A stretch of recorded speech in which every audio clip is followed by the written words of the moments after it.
இந்தியாவில் தற்போது ஏற்பட்டிருக்கிற சமையல் எரிவாயு தட்டுப்பாடு அப்படிங்கிறத பார்க்குறோம். அதில் குறிப்பாக வணிக ரீதியிலான சிலிண்டர்களினுடைய ப்ரொடக்ஷன் வந்து நிறுத்தி இருக்கிறதுனால இங்கே வணிக ரீதியில் வழங்கப்படுற சிலிண்டர்களை பயன்படுத்துகிற கடைகள், அதாவது ஹோட்டல்கள், இதெல்லாமே நிறைய பாதிக்கப்படுற சூழல் நிலவுது. நம்ம தமிழ்நாட்டை பொறுத்த வரைக்கும் ஒரு 20 நாளுக்கான சிலிண்டர்ஸ் தான் கைவசம் இருக்கு அப்படின்றது நேற்றைய தகவலாக தமிழக அரசு தரப்புல இருந்து சொல்லப்பட்டது. அந்த 20 நாளுக்கு அப்புறம் என்ன பண்ண போறோம் அப்படிங்கிறது ஒரு மிகப்பெரிய கேள்வி.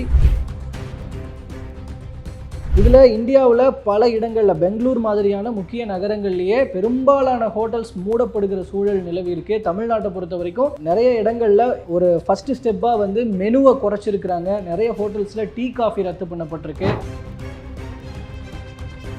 இதுக்கு அடுத்து பார்த்தீங்கன்னா இந்த வெளியூர் போகிற விஷயம் இருக்கு இல்லையா, அது கணிசமாக குறைய வாய்ப்பு உள்ளது அப்படிங்கிறத சொல்கிறாங்க. காரணம் என்னன்னா, இப்போ வெளியூர் போயிட்டு நம்ம ஒரு தேவைக்காக வெளியூர், அதில் பெரும்பாலான தேவைகள் அப்படிங்கிறது கல்வி ரீதியிலாகவும் தொழில் ரீதியிலாகவும் மருத்துவம் சார்ந்தும் நம்மளுடைய பயணங்கள் இருக்கும் வெளி ஊர்களுக்கு. மற்ற பெரும்பாலான பயணங்கள் வந்து தவிர்க்கப்படலாம், கணிசமாக குறைக்கப்படலாம் அப்படிங்கிற ஒரு விஷயமும் இந்த இடத்துல யூகிக்கிறாங்க.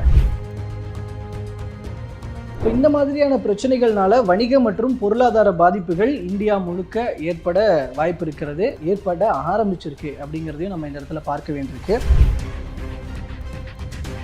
தற்போது வந்து இந்த வீட்டு உபயோக சிலிண்டர்கள் அதனுடைய ப்ரொடக்ஷனில் கவனம் செலுத்துங்க. அதனால தொழில் ரீதியாக இருக்கிற அந்த சிலிண்டர்ஸ் இருக்கும் இல்லையா, வணிக ரீதியிலான சிலிண்டர்ஸ், அதை வந்து அதனோட ப்ரொடக்ஷன்ஸை கொஞ்சம் ஸ்டாப் பண்ணுங்க. அதனால இதில் கொஞ்சம் கவனம் செலுத்துங்க, எல்லாருக்கும் போய் சேரணும் அப்படிங்கிறத சொல்லியிருக்காங்க. ஏன்னா என்ன இருப்பு இருக்கு, நம்ம மாற்று ஒரு வழியை ஏற்பாடு பண்ற வரைக்கும் இருக்கிற இருப்பை மக்களுக்கு கொண்டு போய் சேர்க்கணும். அவங்க வீடுகளில் அடுப்பு அணைஞ்சிடக்கூடாது அப்படிங்கிற அந்த ஒரு நோக்கத்தின் அடிப்படையில் இந்த விஷயம் இப்போ அமல்படுத்தப்பட்டு கடைபிடிக்கப்பட்டு இருக்கு.